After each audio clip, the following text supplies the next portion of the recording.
నెలసరిలో 3 నుంచి 5 రోజుల పాటు రక్తస్రావం జరగడం సాధారణమే. అయితే కొంతమందికి రోజుల తరబడి బ్లీడింగ్ అనేది సమస్యగా మారుతూ ఉంటుంది. ఇక గర్భస్రావం జరిగిన తర్వాత కొంతమందిలో వారాల తరబడి రక్తస్రావం జరుగుతూనే ఉంటుంది. గర్భాశయంలో గడ్డలు ఉన్నప్పుడు కూడా కొందరికి రక్తస్రావం అవుతూ ఉంటుంది. ఇక మెనోపాజ్ తర్వాత కూడా కొంతమందిలో రక్తస్రావం కనిపిస్తూ ఉంటుంది. ఇలాంటి సందర్భాలన్నిటిలోనూ చికిత్సలో భాగంగా డాక్టర్లు D&C చేస్తూ ఉంటారు. డయాలటేషన్ అండ్ క్యూరిటీస్గా పిలిచే ఈ చికిత్సా విధానం గురించిన పూర్తి వివరాన్ని డాక్టర్ని అడిగి ఇప్పుడు తెలుసుకుందాం.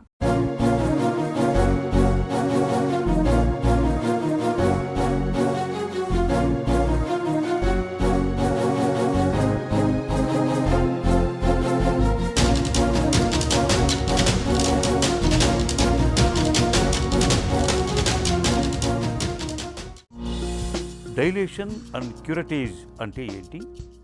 డైలటేషన్ అండ్ క్యూరటాజ్ ఇది చాలా కామన్గా చేసే ఒక మైనర్ గైనిక్ సర్జికల్ ప్రొసీజర్ అని చెప్పుకోవచ్చు. సో డైలటేషన్ అంటే ఏంటి? గర్భసంచి యొక్క ముఖద్వారం ఎప్పుడు జనరల్గా నార్మల్గా క్లోజ్ అయి ఉంటుంది. దాన్ని మనం ఓపెన్ చేయటమే డైలటేషన్ అంటాం. ఎలా చేస్తాము? కొన్ని రకాల డైలేటర్స్ అంటే చిన్న రాడ్స్ ద్వారా దాన్ని మనం దారిని ఓపెన్ చేస్తాం. దాన్నే మనం డైలటేషన్ అని అంటాం. రెండోది క్యూరటాజ్.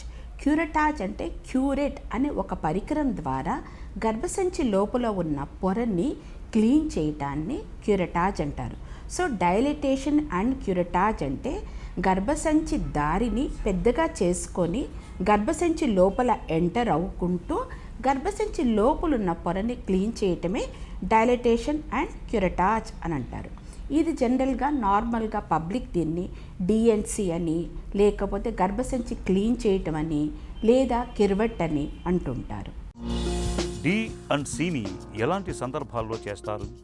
ఎక్కువ శాతం 80% ఆఫ్ ది కేసెస్లో మేము ప్రాబ్లం ఏంటి అని తెలుసుకోవడానికి ఈ పద్ధతి చేస్తాం. సో ఏం ప్రాబ్లం అంటే మనం గర్భసంచి దారిని పెద్దగా చేసుకొని క్యావిటీ లోపలికి వెళ్ళి గర్భసంచి లోపలంతా ఎలా ఉంది అనేది మనం ఒక రకమైన హిస్ట్రోస్కోపీ అనే ఒక పరికరాన్ని హెల్ప్ తీసుకొని మనం లోపలంతా కూడా టీవీ మానిటర్లో చూడొచ్చు. ఒకవేళ ఆ హిస్ట్రోస్కోపీ అనేది లేకపోతే గర్భసంచి ఇన్నర్ పొరలు అంటే ఎండోమెట్రియంలో ఏమన్నా ప్రాబ్లమ్స్ ఉంటే మనం బ్లైండ్గా కెమెరా లేకుండా లోపలికి వెళ్ళి ఆ గర్భసంచి లోపల పొరనంతా క్లీన్ చేసి దాన్ని టెస్ట్కి పంపిస్తాం. సో ఇందువల్ల మనకు తెలిసే ఇన్ఫర్మేషన్ ఏంటి? గర్భసంచి పొరల్లో ఏమన్నా ప్రాబ్లమ్స్ లైక్ గర్భసంచి పొర మందంగా ఉంది అంటుంటారు. అంటే దీన్నే మనం ఎండోమెట్రియల్ హైపర్ప్లేసియా అంటాం. సో ఎండోమెట్రియల్ హైపర్ప్లేసియా ఉన్నప్పుడు దీనికోసం ఎందుకు ఇది ఉంది అని తెలుసుకోవడానికి, ఇదే కాకుండా ఎండోమెట్రియల్ కార్సినోమా అంటే గర్భసంచి యొక్క క్యాన్సర్, గర్భసంచి యొక్క బాడీ యొక్క క్యాన్సర్ని తెలుసుకోవటానికి, నిర్ధారణ చేయటానికి చేసే పరీక్షలాగా కూడా మనం ఈ D&Cని వాడుతుంటాం. సో ఇవన్నీ తెలుసుకోవడానికి చేసే డయాగ్నోస్టిక్ పద్ధతులు. రెండోది ఏంటి? థెరపెటిక్ అంటే మనం ట్రీట్మెంట్గా కూడా ఈ D&Cని వాడుకోవచ్చు. ఏం ట్రీట్మెంటు? ఎస్పెషలీ కామన్గా వాడే ట్రీట్మెంట్ ఏంటి? అబార్షన్కి. అబార్షన్లో మేము ఈ పద్ధతిని అవలంబించి లోపలంతా క్లీన్ చేస్తాం. D&C విధానం ఎలా ఉంటుంది? D&C చేయాలనుకున్నప్పుడు ఫస్ట్ అండ్ ఫార్మోస్ట్ మేము కౌన్సిల్ చేస్తాం పేషెంట్ని. ఎంత లేదన్నా ఇది ఒక సర్జికల్ ప్రొసీజర్ కాబట్టి basic blood test, urine test ఒకరోజు ముందే చేయిస్తాం. చేసిన తర్వాత PAC అంటే ప్రీ అనెస్థెటిక్ చెకప్ అంటే మత్తు డాక్టర్ క్లియరెన్స్ ఇవ్వాలి. సో మత్తు డాక్టర్ ఈ టెస్ట్లన్నీ చూసి పేషెంట్ని టెస్ట్ చేసి వాళ్ళు వాడుతున్న మందులు ఏమన్నా కంటిన్యూ చేయాలా లేదా కొత్తగా మందులు ఏమన్నా పెట్టాలా అనేది నిర్ధారించి ఈ పేషెంట్ ఈ ప్రొసీజర్కి అనెస్థీషియా తీసుకునే ఫిట్నెస్ ఉందా లేదా అనేది టెస్ట్ చేయటమే ప్రీ అనెస్థెటిక్ చెకప్ PAC అంటామన్నమాట. సో ఈ PAC అనేది చేసి ఏ రోజైతే మనం ఈ D&C ప్రొసీజర్ చేస్తామో ఆ రోజు మార్నింగ్ అడ్మిట్ చేసి మత్తిచ్చిన తర్వాత ఈ ప్రొసీజర్ అయిపోయిన తర్వాత 6 నుంచి 8 గంటల లోపు డిశ్చార్జ్ చేయడం అనేది జరుగుతుంది. ఈ ప్రొసీజర్ అంతా కూడా ఆపరేషన్ థియేటర్లో మత్తులో అనెస్థెటిస్ట్ యొక్క ఆధ్వర్యంలోనే చేస్తామన్నమాట. D&C చేయించుకోవటానికి ఎలా సిద్ధం కావాలి? D&Cకి పేషెంట్స్ కూడా మానసికంగా సిద్ధంగా ఉండాలి.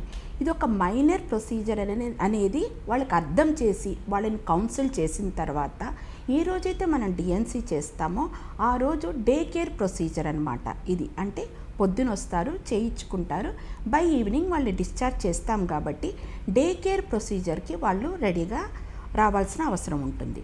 అలాగే మత్తు ఇస్తాం కాబట్టి చేసేసిన తర్వాత ఎంతో కొద్దో గొప్ప కొన్ని గంటల వరకు మత్తు అనేది మగతగా అనేది ఉంటుంది, దానికి ప్రిపేర్ అయి రావాలి. అలాగే చేసిన తర్వాత కొంచెం అమౌంట్ ఆఫ్ బ్లీడింగ్ కానీ స్పాటింగ్ కానీ జరుగుతుంటుంది కాబట్టి దానికి కూడా ప్రిపేర్ అయి రావాల్సిన అవసరం ఉంటుంది.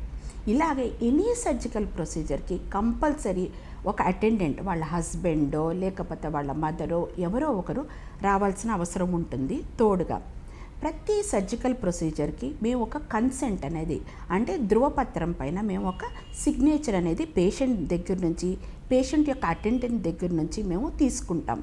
ఈ పత్రంలో మేము ఏం ప్రొసీజర్ చేస్తున్నామో, దానికి ఏం కాంప్లికేషన్స్ ఉంటాయి, వస్తే ఎలా డీల్ చేస్తామో, ఎంత శాతం ఈ కాంప్లికేషన్ వచ్చే ఛాన్సెస్ ఉంది అనేది చెప్పి వీటన్నిటికీ సమ్మతిస్తున్నట్టు వాళ్ళు మాకు సిగ్నేచర్ చేసే కన్సెంట్ ఫామ్, ఈ కన్సెంట్ పైన సిగ్నేచర్ చేసినాక ఆపరేషన్ థియేటర్లో ఈ ప్రొసీజర్ చేస్తాం.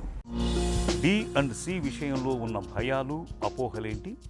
డిఎన్సీ చేస్తే పిల్లలు పుడతారు అనేది ఒక అపోహ అనేది నడుస్తుంది.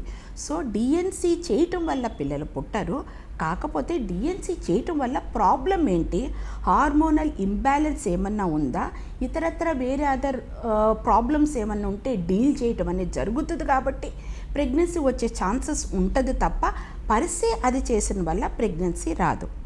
రెండోది ఏంటి, ఈ డిఎన్సీ చేసేస్తే ఫస్ట్ ఆఫ్ ఆల్ ప్రెగ్నెన్సీ రావడం అనేది ఒక అపోహ. రెండోది నాకు అవుతున్న రక్తస్రావం కూడా ఇమీడియట్గా స్టాప్ అయిపోతుంది. సో ఇది మెయిన్లీ డయాగ్నోస్టిక్ ప్రొసీజర్. అంటే ఇలా అధిక రక్తస్రావం కానీ ఇర్రెగ్యులర్ పీరియడ్స్ కానీ ఎందుకు జరుగుతుంది అనేది పొర తీసి మనం టెస్ట్కి పంపించే ఒక డయాగ్నోస్టిక్ ప్రొసీజర్. కానీ ఇది చేసేస్తే పర్మనెంట్గా ఇక ఫర్దర్ బ్లీడింగ్ అనేది స్టాప్ అవుతుంది, వాళ్ళ ప్రాబ్లమ్ సాల్వ్ అవుతుందని మాత్రం కాదు.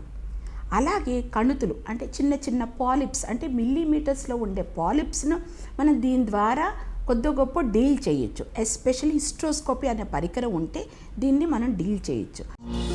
D&C చేసుకున్న తర్వాత ఎలాంటి జాగ్రత్తలు తీసుకోవాలి? ఒకవేళ డిశ్చార్జ్ అయిన తర్వాత సివియర్గా నొప్పి వస్తున్నా, అంటే కొద్దో గొప్ప అబ్డామినల్ క్రాంపీ పెయిన్ అనేది వస్తుంది, దానికి డాక్టర్స్ పెయిన్ కిల్లర్స్ ప్రిస్క్రైబ్ చేస్తారు. అలా కాకుండా సివియర్గా పెయిన్ వస్తున్నా, అధికంగా బ్లీడింగ్ వస్తున్నా, అలాగే 2-3 డేస్ తర్వాత ఒకవేళ పెయిన్తో పాటు ఫీవర్ రావటం, లేకపోతే ఫౌల్ స్మెల్లింగ్ డిశ్చార్జ్ అంటే దుర్గంధంతో కూడుకున్న డిశ్చార్జ్ వచ్చినా కూడా కంపల్సరీ డాక్టర్ని సంప్రదించవలసిన అవసరం ఉంటుంది. నెలసరిలో అధిక రక్తస్రావం జరుగుతున్నప్పుడు, గర్భస్రావం తర్వాత మెనోపాజ్ దశలో రక్తం పడుతున్నప్పుడు డాక్టర్ సలహా మేరకు ఒకసారి D&Cని చేయించుకోవటం అన్ని విధాల మేలు. D&C విధానంలో ఒకసారి గర్భాశ్రయాన్ని శుద్ధి చేయించుకోవటం ద్వారా రక్తస్రావం సమస్యకు చెక్ పెట్టచ్చు.